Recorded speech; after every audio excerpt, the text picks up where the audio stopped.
नमस्कार. महासागरच्या खरी खरी मध्ये मी सुजाता आपले स्वागत करते.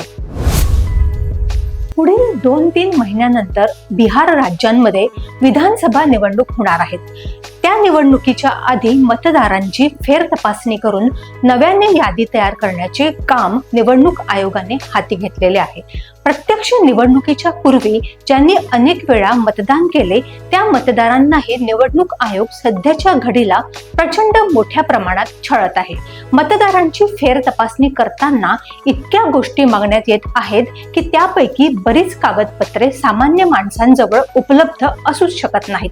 त्यातल्या त्यात बिहार मधली गरिबी आणि शिक्षणाचा अभाव यामुळे अनेक मतदारांची पंचायतच होत आहे. काल सर्वोच्च न्यायालयात झालेल्या सुनावणीमध्ये नागरिकत्वाच्या पुराव्यासाठी आयोगाने परवानगी दिली. 11 प्रकारची कागदपत्रे परिपूर्ण नसतील तर आधार कार्ड, जुने मतदार ओळखपत्र आणि रेशन कार्डचाही विचार पुराव्यासाठी केला पाहिजे असे सांगून सर्वोच्च न्यायालयाने फेर तपासणीच्या मोहिमेला स्थगिती करण्यासाठी नकार दिला आहे. या दरम्यान निवडणूक आयोगाकडून फेर तपासणीची मोहीम अत्यंत काटेकोर पद्धतीने राबवली जात आहे. त्याबद्दलही सर्वोच्च न्यायालयाने आक्षेपच घेतलेला आहे. तो आक्षेप असा आहे की तुम्ही बिहारच्या आणि निवडणुकीच्या तोंडावर ही तपासणी करीत आहात हे बरोबर नाही. करायचेच असेल तर हे काम आपण संपूर्ण देशात का करत नाही असाही सवाल सर्वोच्च न्यायालयाने निवडणूक आयोगाला विचारलेला आहे. मतदारांची फेर तपासणी करणे हा निवडणूक आयोगाला घटनेने दिलेला घटनादत्त अधिकार आहे. त्यामुळेच आयोगाला आणि त्यांच्या निर्णयाला स्थगिती देण्यात येणार नाही. पण केवळ बिहारमध्ये इतक्या घाईघाईने हे प्रक्रिया राबवण्याची गरज होती का असे न्यायालयाने विचारले. तेव्हा मात्र निवडणूक आयोग हाताची घडी आणि तोंडावर बोट ठेवून निरुत्तर झाला. लाखो मतदार या सगळ्या गोष्टींमुळे मतदानापासून वंचित राहतील अशी स्थिती आहे. ज्याप्रमाणे आयोगाला घटनादत्त अधिकार आहेत त्याचप्रमाणे मतदारांनाही घटनादत्त अधिकार आहे.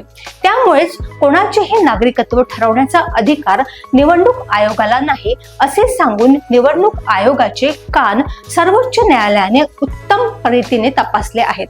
बिहारमध्ये जी मंडळी किंवा मतदार वर्षानुवर्ष मतदान करत आहेत परंतु त्यांना ऑनलाईन पद्धतीने उत्तर देता येत नाही किंवा अति किचकट पद्धतीची जी कागदपत्रे हवी आहेत ती देता येत नसतील तर त्या मतदाराला मत देता येणार नाही. हे अत्यंत अन्यायकारक आहे असे सर्वोच्च न्यायालयाने नमूद केलेले आहे. सध्याच्या घडीला वेगवेगळ्या पक्षांच्या 10 याचिका सर्वोच्च न्यायालयाच्या समोर आहेत ज्यामध्ये न्यायालयाला फक्त 3 बाबींची उत्तरे हवी आहेत.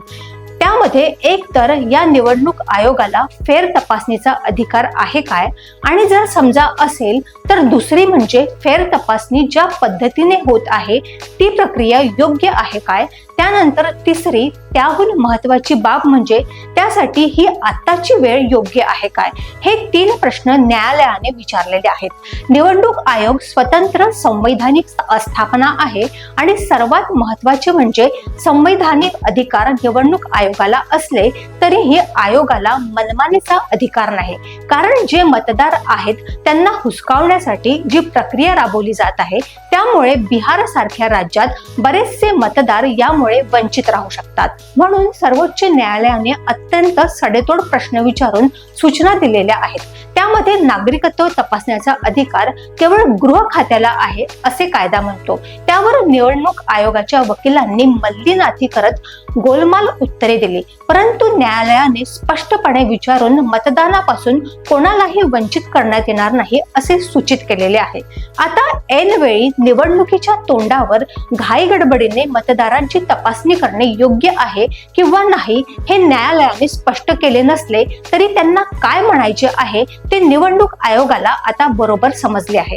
आता निवडणूक आयोग सर्वोच्च न्यायालयाला गुंडाळून ठेवतो की यावर गंभीरपणे विचार करतो हा एक मात्र गंभीर प्रश्न आहे. आता तरी निवडणूक आयोगाला न्यायालयाचा खंबीरपणा गंभीरपणे कळेल का आणि कळला तरी वळेल का.